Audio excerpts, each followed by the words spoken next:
Have you ever known a word perfectly, and then when someone asked you a question, your mind went completely empty? Not because you forgot the word, it was still there. Something else happened first, something faster than thinking.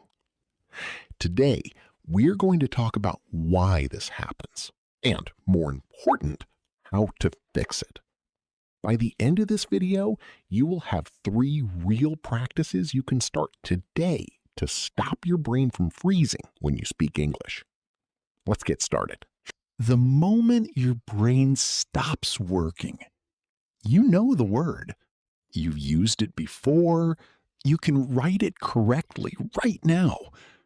But someone asks you a question in English, face to face, and your mind goes empty. The knowledge did not disappear. It is still there. But something else happened first. Something faster than thinking. It closed the door before you could find the word. This is not a problem with knowledge. It is a fear reaction. And it helps to understand it. Because you cannot fix a reaction just by studying more. You have to train it again, a different way. Why fear blocks words you already know? There is an idea from language expert Stephen Krashen. He calls it the affective filter. It means this: worry, shame, and feeling embarrassed can build a wall in your mind. This wall stops language from coming out, even when you know it very well. Here is how it works.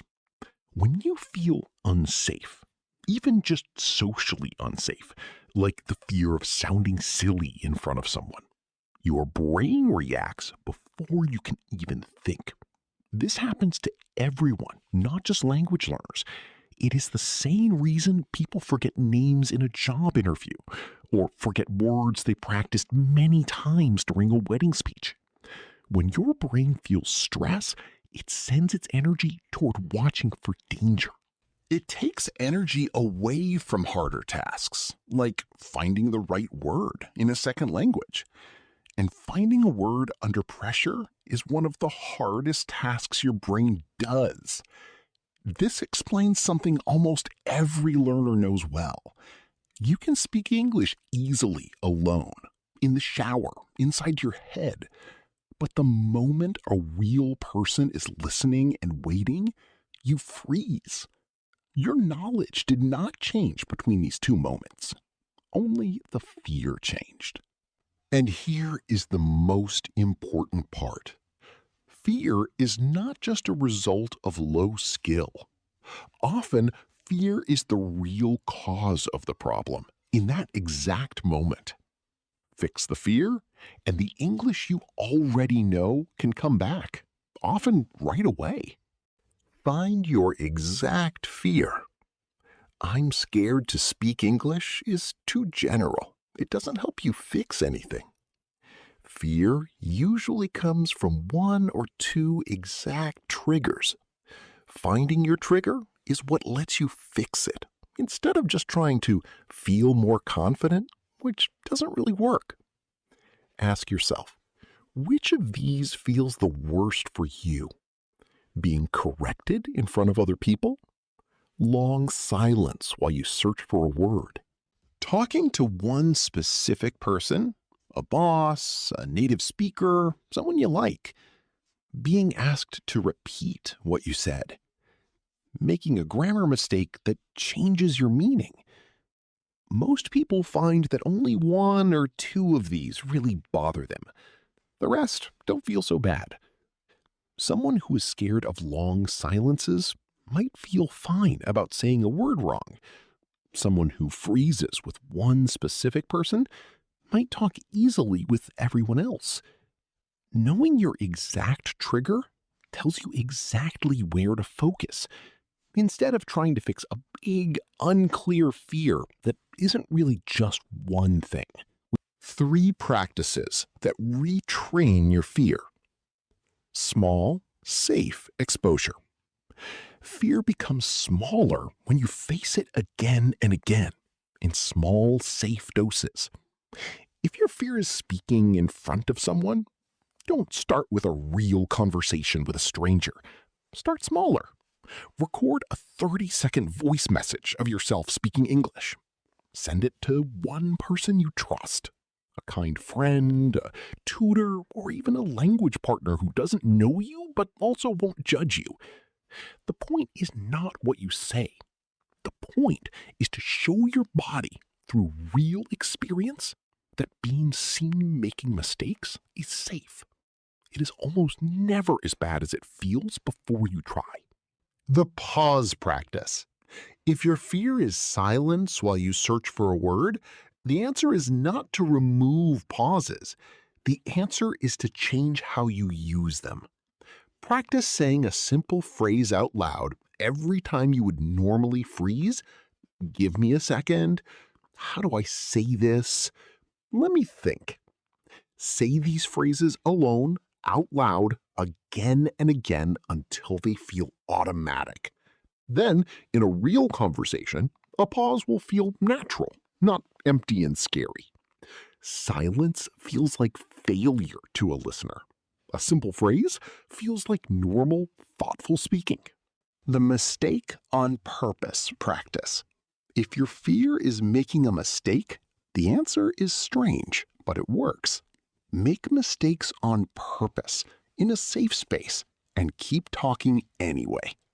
Speak for 1 minute, out loud, about anything.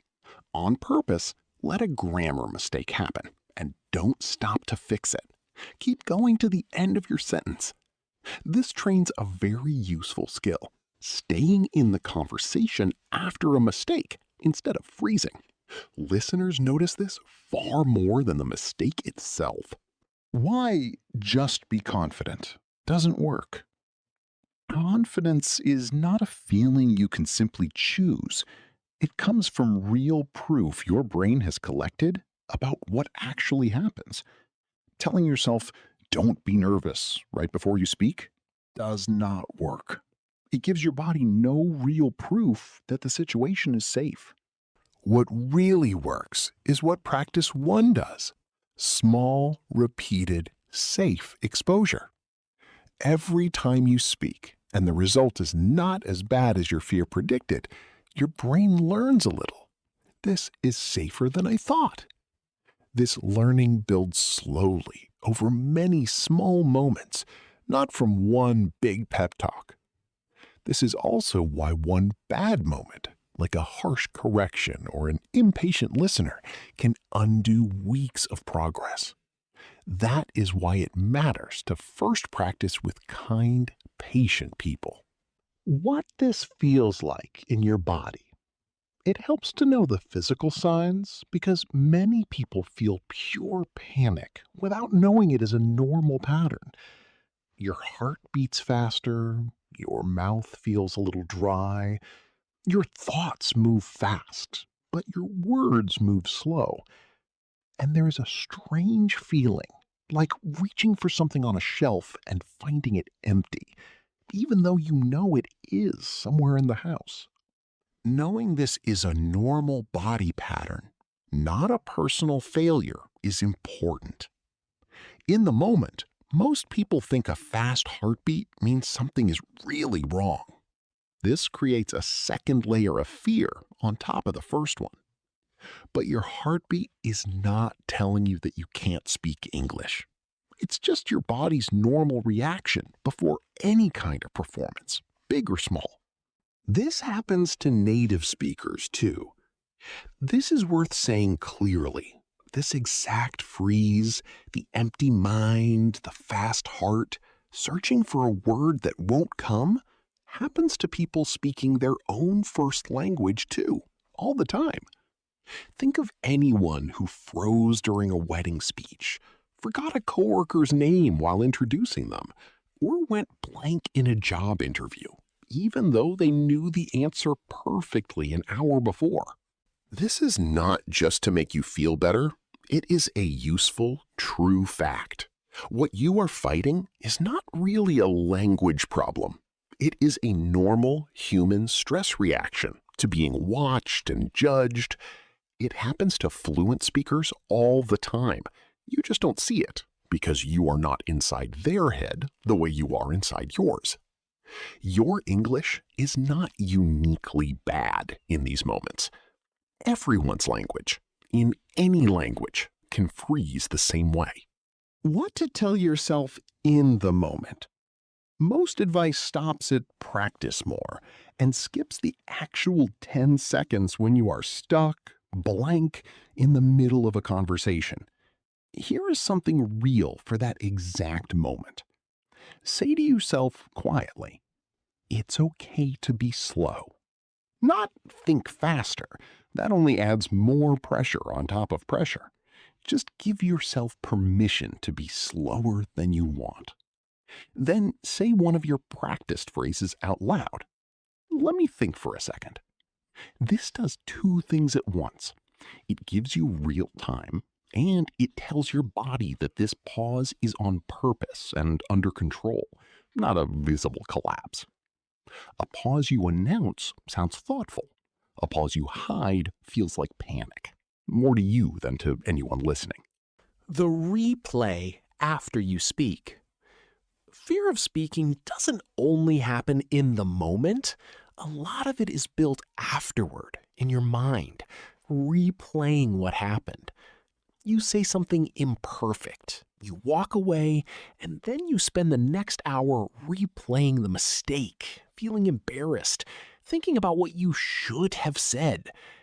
This replay is how one small mistake becomes a big lesson your brain remembers as speaking English is dangerous, even though the real moment was small and the other person probably already forgot it. Here is a simple fix. Give yourself a short, fixed time, even just 60 seconds, to notice you are replaying the moment. Then, on purpose, switch your thinking to one thing that went well in that same conversation. This is not about forcing fake happiness. It's about stopping the replay from being the only story your brain remembers. The mistake happened, and the good moment happened too. Which one you replay later is what decides how afraid you feel next time. A simple week to start. Days 1, 2, choose your exact trigger from the list above. Record one 30-second voice message and send it to one person you trust. Days 3, 4, practice your 2 or 3 phrases from practice 2, out loud, alone, until they feel automatic. Day 5, have a short, easy conversation, 5 minutes, with a patient person. Use one of your phrases at least once instead of freezing. Day 6, do the mistake on purpose practice. 1 minute of speaking with at least one mistake you don't fix, staying in the sentence to the end. Day 7. Think about your trigger. Does it feel a little less scary than it did on day 1? For most people, it will, even after just 1 week. That is the proof your body needs.